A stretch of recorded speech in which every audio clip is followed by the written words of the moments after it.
Hi, hello, and thank you. Welcome back to the Systematic Business Podcast.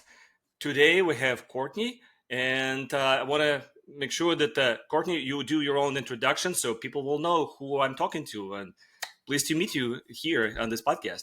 Thank you so much. I understand I'm on your fourth illustrious episode, so it's an honor. Thank you. So far, yeah. My name is Courtney Lukitsch. I run Gotham PR. We are a 20-plus year global consultancy working in the design and development industry. So leaning heavily into the investment industry and communities on the development side, and then on the creative side with top-tier designers and architects and institutions. Oh, great. Interesting. It sounds like very complex, but by the way, which is actually leading to the perfect question. So can you tell a little bit of a backstory, how you end up where you are? I mean, we have so many different streams that you do, but you obviously started from something else, like from nothing. So what's your story? Yes, I How you end up to be here? started out in working in technology in marketing, communications, and strategy for IBM. And this was, of course, at the beginning of Internet 1.0. So that's going back a long time. And obviously the technology has advanced precipitously over those decades. So I worked at the top tier agencies that address that Interpublic Group. I even worked on the investor relations side at one point. And I have also worked in the real estate industry. So marrying those disciplines together, and again, having worked at three other top tier agencies prior to founding my own, I came into this focus and really created a niche. It's quite interesting. There's really very few firms doing what we're doing from a multidisciplinary standpoint. And of course, now looking at the market, there's a $9 trillion segment focused on wellness, lifestyle, and development. So that's what I'm focused on with my second business, which is called Creating Significance. So it's focused more on sustainability, the future, and sort of forward investment thinking. Yeah, sounds good. Interesting. Yeah, you have so many businesses. So, but what prompted you to actually start this whole journey? Was it something that you saw, something clicked, or it just naturally evolved for you? Well, this is why I like talking to systems people, because I was always very interested in business models and organization and how things work and how things get done, right? And so as you go deeper into that, into management consulting and investing and sort of the metrics behind what makes all these incredible initiatives and master plans, including building entire cities, possible, are systems, right? So everything we do comes from a systems orientation, and that can mean even taking a tremendous amount of complexity and distilling it into simple to understand concepts and then communicating them, right, as marketers. So yeah, I'm a big fan of systems thinking. And so having graduated from, I had a master's degree in international relations, I really thought that I would pursue that, on a more diplomatic or global level. And then fast forward, I ended up in New York, as I said, working for IBM instead as one of my first careers. And that, of course, working with all those engineers at IBM got me deeper into the engineering world and systems thinking, information architecture, if you will. And then I started working with the world's biggest architecture firms over time. So I kind of built my own niche, but I like to think that it all started with that sort of systems orientation and pattern recognition. And, we can use a lot of these interesting futuristic terms, but I mean, we're here now, right? And now we have to harness AI. So that's yet another systems leap that we're all going to be taking right into the future. Which is actually a perfect segue. So to these, because again, systematic business, right? The systematic, the podcast. So what do you actually do? Like, if you can give me maybe an example, like maybe some small example, it doesn't matter, maybe big example. Like, what do you do in your business? How you systematize it? I mean, typically, if a new brand or even an existing firm comes to us, they typically will ask us for a strategy that will help them elevate or reposition into the future, right? In other words, they identify that they have a need or a problem. It's not really about garnering press. That's one part of it. But typically, it's about how do I position my brand, my company, my entity into the wider global marketplace, and what are the steps to get there. So from a marketing perspective, we create a map, right, which is a system, and we go about executing against that to help elevate and drive awareness around that business. So again, it's all about driving a system, assessing the results, right, and then adjusting and moving forward. And I'm giving you sort of a simple distillation of what it is we do, but it can be anything from making business introductions to partnerships to strategic alliances, right? That activations, experiential activations, to use some brand sort of taxonomy, all the way to doing equity deals. In the last year, we did a couple of very large scale. We did a roll up, and then we did an outright M&A, merger and acquisition, on behalf of a client. And I think when they hired us, they didn't even know that that was a capability necessarily, or that it was even a possibility to get a deal done in such a, kind of challenging market in the past year, at least for the building industries, right? So yeah, I don't know. I hope I answered your question. Yeah, I mean, it's like what I'm looking for. I mean, imagine that I'm completely layman. I mean, I have no idea what you do, right? So how would you tell me if I'm like sitting with you at a restaurant and we're just talking? Like, how would you tell me what you do, right? That's pretty much what I'm trying to see. So just make sure that they, the broader audience can really comprehend what you actually do. And I appreciate that. And oftentimes in New York and in Miami, where we're based, that is in fact how the nature of the conversation starts. It's usually a more casual approach. I mean, obviously we take appointments and we take a corporate sort of stance on how we approach time management, but oftentimes it starts as a conversation. And I think that necessarily the client or the layman, as you might say, doesn't necessarily even know what they need or what is possible, what is feasible, right? So it's really sort of this assessment or analysis of where you're at versus where you want to go, because strategy, as you know, is about where you want to be, not where you have been.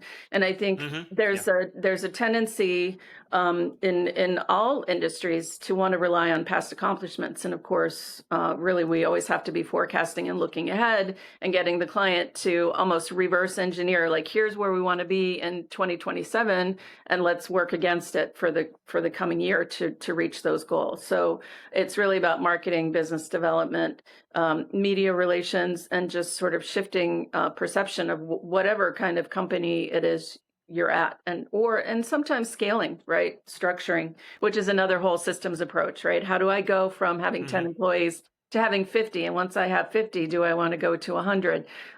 It's always a fascinating exercise. And sometimes we even work on succession planning, which is another very systems oriented approach. And as we see, I was looking at some statistics this morning in anticipation of speaking with you.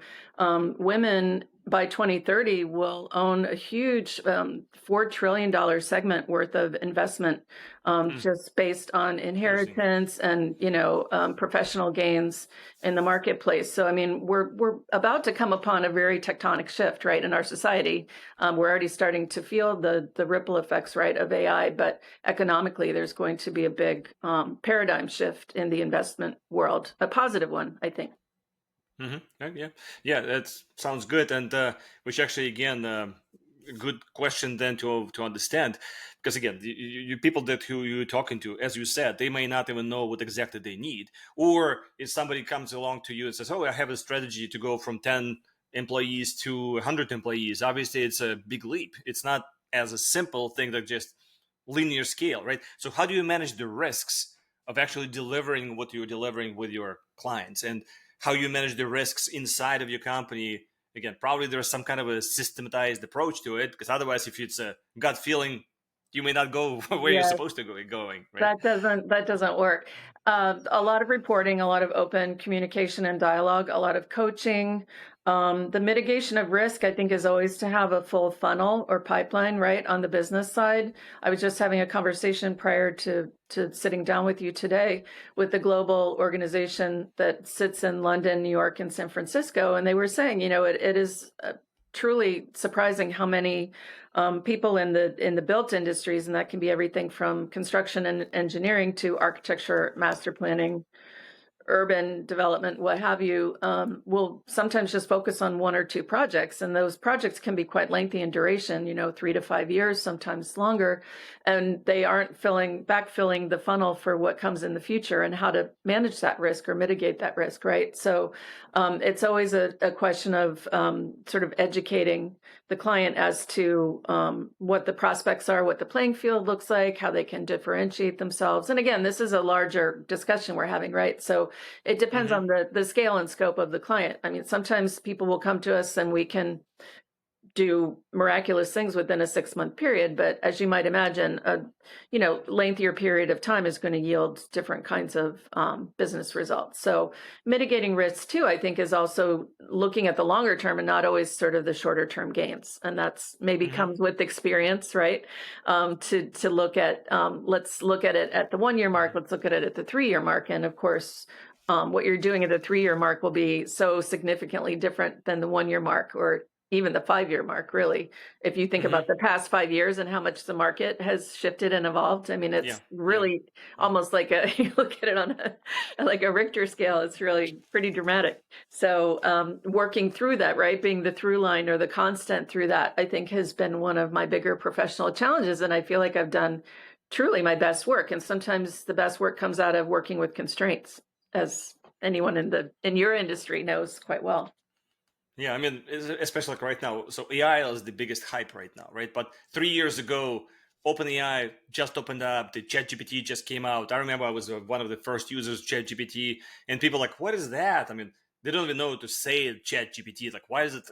It just sounds weird. And why would I use that? I use the Google. Like right now, everyone is saying that ChatGPT or similar AIs might replace even strategies or replace any kind of other things because they are not like Google. Google is just information hub. This one is information with the advisory services hub, right? That's a different type of strategy, even though it lies like crazy at all times. So you need to be careful how you use it. So how do you mitigate risk for that? Yeah, I've seen a lot of holes in that, and I love that question actually, because I've always been a big fan of McKinsey, and of course AI can do in a fraction of a time and for $0 what McKinsey would charge in the 5 or 6 figures, right, to generate, right? Right. So, exactly, but that hallucinating aspect of AI, you call it lying, we'll call it politely hallucinating, which is the term I think the tech guys use out in Palo Alto. But I think if anything, it will elevate our ability to deliver, because there's no way to replace human creativity or ingenuity, but there is a way to amplify, right? I mean, it could actually be quite utopian in that I know it's already saved me a huge amount of time when I do research, and it takes me directly to what I need to find without asking other people on my team or, early in when I'm starting my day at 5 a.m. So I see the potential, and like you, I'm sure you do. And there are whole AI models just based on investing now, to my understanding. So I think it's going to upend a lot of traditional ways of looking at the market. But if anything, it will serve to kind of turbocharge all of us, ideally, into the future. I'm going to take the positive view rather than the negative view, because I've always been involved in technology, and I've only seen really its benefit. Maybe social media may have its detractors, but you can't say that it's not revolutionary in its own way and very impactful globally. I mean, it's true, because I mean the same thing like. Way back, like in the 90s, the giant phones that we had, right? Right now, we're just carrying basically the laptop in our hands, right? The computer is on our head. This is our iPhones and Androids. I mean, they're really as powerful as the computers, actually more than powerful than computers back in 2000, even at the beginning. They're faster, much faster. They are faster, much faster, have a much friendly interface and everything that you need, kind of a thing. And yet, at the time, people were freaking out when the internet just came out that, the company is going to be dying, like the traditional company is going to be dying because everything is shifting to the internet. Well, right now everyone is freaking out about AI. Same idea that the people will not be able to do whatever the job they're doing. So yes, it is true as well, because some companies kind of faded away, new companies moved in, right? So it's just a churn in the industry. So disruption. There's no need to freak out. It's disruptive on a very massive scale. So that's where the fear factor comes in. But when people actually upskill and learn, think they learn to harness, right? It's almost like a Yeah. superpower in a way. So, which actually the good question then, how do you in your business, how do you manage the success? Or not even manage, how do you celebrate, how you define success and how you make adjustments when the success happens? Because I mean, you obviously you have a good motto, like I would rather look at it in a good manner, like good way instead of the bad way, like instead of bad light. It's whatever's happening basically is for a reason. It's for good instead of for bad. So how do you manage this part? How do you manage basic Yes, I success and mean, well, adjustments with for it? younger clients who are just starting out, I mean, we have seen their business grow precipitously in a 3 to 5 year time frame.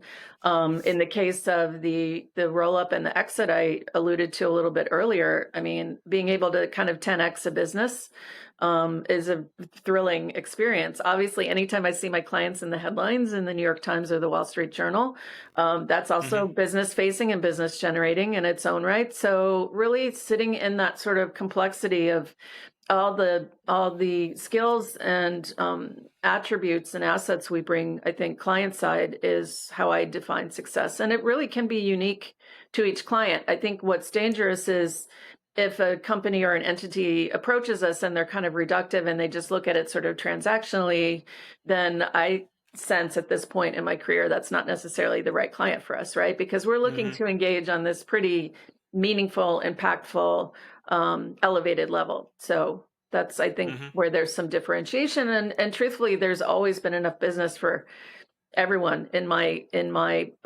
industry. So I feel like as much as we compete, we're all pretty collaborative because there's no shortage of opportunity, truthfully. And I've never solicited business in over 20 years. It's all been Hmm. referred. So obviously we're doing No, which something is right. great. Yeah. Yeah. Yeah, which is great. Yeah, People great. So you find don't us. have to like, yeah, which is great. Well, once again, because you're probably in the media world, because of the media, maybe that's why the people talk to each other and Yeah. they want to tell their stories. I mean, I just interviewed, I think the last episode I was interviewing another gentleman, Joe Flood, and he is in media. I mean, he is doing basically writing the stories for his clients. That's what he does. He basically is a reporter, but he's reporting for clients. So it's just uh, and people refer a lot. I mean, that's kind of like I think it's because of this part of that it's a great business for you to Well, be it's in. very Yeah, it's sticky, right? yeah, It's very attractive. It's very magnetic. And when yeah. you have marketing talent, in addition to that, and again, I think it goes back to that question we were talking about AI. Yes, ChatGPT can write something, but a human, such as the ones you're referring to, or me, or people on my team, I see things that I wrote for people even 20 years ago are still on their website, or they're still using it in their media kit. So Hmm. I always Yeah. enjoy seeing that. I call that, obviously a very lasting positioning line, right? If somebody's going to invest in it for that period of time. But yes, I do think that our world is very alluring. It's still somewhat enigmatic. I don't think people really understand the dynamics of how it all works. But again, we try to sort of tailor it and create these systems and ways of thinking and approaches so that it Hmm. becomes much more accessible to each of the entities we work with, if that makes sense. Yeah, it does make sense. But I want to switch a little bit of the gears because again, our my audience is more about the systematic trading, right? That actually, I'm just trying to marry the two together, the Yes. systematic business with systematic trading, just to see what's the overlap because there's a lot of very similar things going on both ends. Like a lot of sentiment is the same. So, how would you, in your personal world or in your company world, how do you manage your investment side? How do you apply the systematic thinking to the investment portion? Yeah, definitely become very proactive. Work with experts. I mean, what's fascinating, I think, demographically and generationally, is a lot of my younger associates. And when I talk about that, like 30-year-olds as opposed to 50-year-olds, are really proactive on the trading and investment side, and it's so Hmm. thrilling to see that, right? Because fundamentally we didn't have that fiscal education coming through even advanced degrees. So I'm a big proponent of supporting that, not only with my own team but client side and obviously personally. Yeah, so highly proactive on that front. Hmm. But as you said, I mean, I think it's because of our education in general. Even the MBAs right now, they still don't teach you exactly what to do with your money. They kind of teach you economics, they teach you things, but not really what do you do with your own money, what you need to actually do with your own investments. They kind of want you to rely on your financial advisor to Right. give you the Well, best again, I think returns, there are right? so Yeah. many more resources than ever existed before. And again, it speaks to that upskilling, that information is available if you seek it out. But I've also been working with a coach, and he is an advocate of investing for a living. In other words, he's sort of proactively invested so that he always has income for life. So he really hasn't had a job for a long time. It's just all based on investments and trading. And Mm. so there's a whole I think realm and segment industry sector coming around to that will, I think, again become incredibly viable with the tools that AI is providing us, right? So it's almost like flipping the model on its head of how you can live a life and fruitfully be able to pay for it, to Oh finance yeah, yeah, it. yeah. But I mean, it's just the interesting part. Obviously, would be like if everyone is doing it, then who is actually working? It's like who is actually providing anything for the economy, right? If everyone is just doing nothing but trading, because if trading, if you think about it, yes, it provides liquidity, but doesn't really provide the actual essence. Like it doesn't. It Right. Well, I think connects, what's right? It interesting connects is the that things, but the people I know who are very proactive in this realm tend to do two or three things, right? In other words, they are engaged. They aren't just doing that solely, right? I guess I was just yeah. using that as an extreme, again, kind of utopian example. But I guess what I'm saying is the smarter generational stance is to start early, right? And to make that part and parcel just of your lifestyle and your behaviors, right? Rather than waiting to do it somehow later in your Mhm. life, which I think was kind of the case. So it's just interesting to see like each progressive generation, how they, handle and manage different systems and investing. I mean, at least it's good that we're in the 21st century right now because, like, back in the 20th century, yeah, people were thinking like, okay, Wall Street is a kind of its own Right, beast. It right. doesn't have to do anything with the like. If you learn, you study, you work. This is how you make money. But this is kind of like, ooh, they're outsiders. They're Wall Street. Right now, everyone wants to be like a part of the Wall Street. The younger generation, literally, because again of these things, the cell phones that they have, the access to the information that they have is opening it up so much that anyone can have access to it. Which is great. Anyone can It's more participate if you want democratic. to, right? Yeah, exactly. Yeah, yeah, which is great. But how do you? Because I mean, like I'm sure that you said that you were relying on somebody else to actually manage the money for you, right? But what happens when, let's say, market is freaking out, and what do you do? Like, how do you Well, manage your consistency of investments? yeah, I've learned to just stay calm because I mean, if we're referencing the past 5 years, definitely there have been some fluctuations, and COVID. just to Yeah, take the longer view. But yeah, I mean, it's not exclusively outsourced. I didn't want to give you that yeah. impression, but yeah, oftentimes moving things around and staying liquid while also staying invested certainly is important. But I learned a long time ago to take a longer view because yeah, I mean, there's so many other things to get kind of excited about, right? At least in my world. Yeah, yeah, that is Overly true. anxious about. So I just yeah, I'm gonna try to trust and ride it out. And again, it's a very female stance versus a male stance. And it's there's a lot of studies on that psyche of how females approach investing versus males. So we won't get into that, but yeah. I'm Which is reflecting actually on that. it's on the interesting topic because again coincidentally in my business the systematic trading 99% of people are male. Right. That's So why I it's bring it not up. female. Yeah, Yeah. it's like yes we do have females, but it's so rare that that the females come across. It's like all this, so it's kind of like a macho man approach that Yeah. I I'm mean, it better than also it I can do it better explains, than anyone else kind of a thing, right? So yeah, the men like approach it that way. Yeah. it explains the wealth gap and also just generationally how that's going to be bridged. And that's why I'm saying like a very dramatic changes are coming for that Mhm. reason, right? Which is great because the last question I want to ask for today is imagine that now your business, right? The way you systematize it, that you progressed it, you moved along, and you're helping your clients. Now imagine that you are doing the same approach to your investments. If you systematize it in the same way, will it be the same, or you will systematize it in a slightly different fashion? No, that is an excellent question. I'm in the process of doing that, truthfully, because I think people who work in service industries such as ourselves, is we always put the client first. And now I'm inverting the model and I'm applying it to myself. So it is a moment of tremendous growth and progress. And it really does just come down to the art of time management, right? So we all have the same number of hours in the day. It's just a question of how we Yeah. structure and use them, right? Yeah, that is true. That is true. Well, Courtney, I just wanted to say thank you very much again for coming for it, for the podcast. I really appreciate it. It has been fascinating. I mean, I always curious that to see like what others accomplished, because again, I have my own journey, but everyone else, they have their own personal journey. So I'm sure that other people will relate to it as well. So I just want to make sure before we leave out today. So if you can say to the audience how they can reach you, if they want to work with you, for, as you said, everything is referral based. So that would be a perfect kind of a referral. So if you tell a little bit more of how to reach you, and just reiterate what exactly you do, so they would know what to reach it for. Yeah, sure. Just for anyone interested in marketing, communications, business development at scale globally, you can look up Gotham PR, our website, or you can find me at Courtney M. Lukitsch on LinkedIn.